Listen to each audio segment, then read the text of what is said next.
Breaking news just happened revolving Bellator. So they're having a light heavyweight tournament. Here's the image of the matchups right now. And yes, your eyes do not deceive you. In the bottom right, you have one of the most explosive fights that can ever be put up together. Anthony Johnson versus Yoel Romero is going to happen, and it's happening at the Mohegan Sun. A reservation, remember this is also Bellator, no USADA, probably not any kind of strict drug testing that we see in the UFC. This is gonna look like two superheroes battling it out in real life, man. I know we had similar excitement for a fight like this before, but we don't talk about that fight. You also have to know they are two older men. Anthony Johnson's 36 years old, he's gonna be 37 by March, and Yoel Romero is gonna be 44 in April. The thing is though, Romero has been active, and not only active, he's been fighting the best fighters in the world. Adesanya, Paulo Costa, Robert Whittaker. He's been fighting the absolute best of the best at his 40 plus age. And in the meantime, Anthony Johnson's been retired for almost 4 years.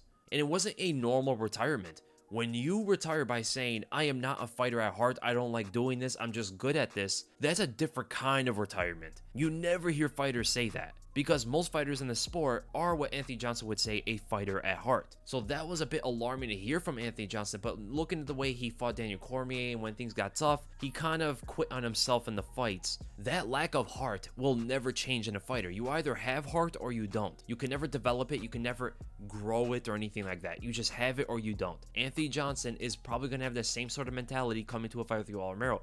Things get tough, he gets taken to the ground, grind it out. He might expose a neck. There might be big openings for ground and pound. Even if it gets dicey on the feet, he gets dropped in the fight for the first time in his entire career, which is a very likely thing to happen when you're fighting Romero. We might see that same kind of reaction from Anthony Johnson and the fight gets finished off, which makes me believe if he ever gets dropped or taken down and held down, the fight is pretty much going to be over. But Rumble is bigger, he hits harder, and he's used to fighting guys bigger than Yoel Romero. Will the knowledge and the attributes be enough to cover all that area, all that time he's been out of the game? I don't think so, man. I don't think so. I know Yoel Romero can sometimes put himself in dangerous situations where he's lunging punches and flying knees and stuff like that at his opponent. And a lot of people are looking back at when Romero got knocked out by Cavalcante back in Strikeforce in the light heavyweight division, which after Romero went down to 185. I don't think it's going to make much of a difference, man. 3 years off, especially doing nothing for so long, and the kind of retirement that Johnson had, it's going to be hard for him to get back into the game in prime form,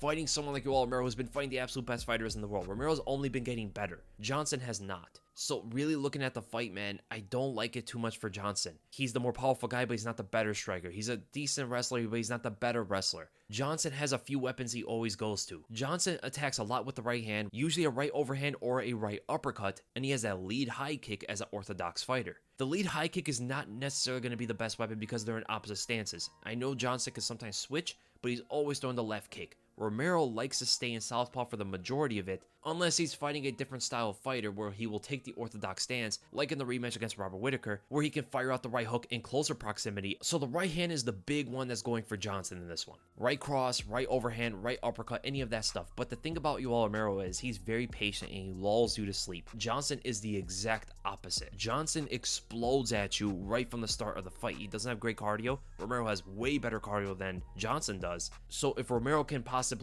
counter with his left hand or counter with a takedown or just move away from the explosion, which I believe he can absolutely do, we are for sure going to see a tired Rumble Johnson as the second and third rounds start playing out. The patience from Romero is going to be such a big weapon in this, as well as having the experience of fighting guys like Adesanya and fighting guys like Paulo Costa, who also comes in heavy on you from the first round. He developed this composure in his game. No matter what you're firing out at him, he's going to deal with it like a veteran would. Rumble Johnson doesn't have that about him, even though he is a veteran of the sport. When people fire out shots at Rumble, he quickly wants to come back at you instead of downloading data and calculating his next attack, which is what Romero will do at times. So ultimately, with the amount of weapons Romero has, his left counterpunch, a potential for a flying knee, and especially if he starts to wrestle with Rumble early in the fight, this fight should be his for the taking.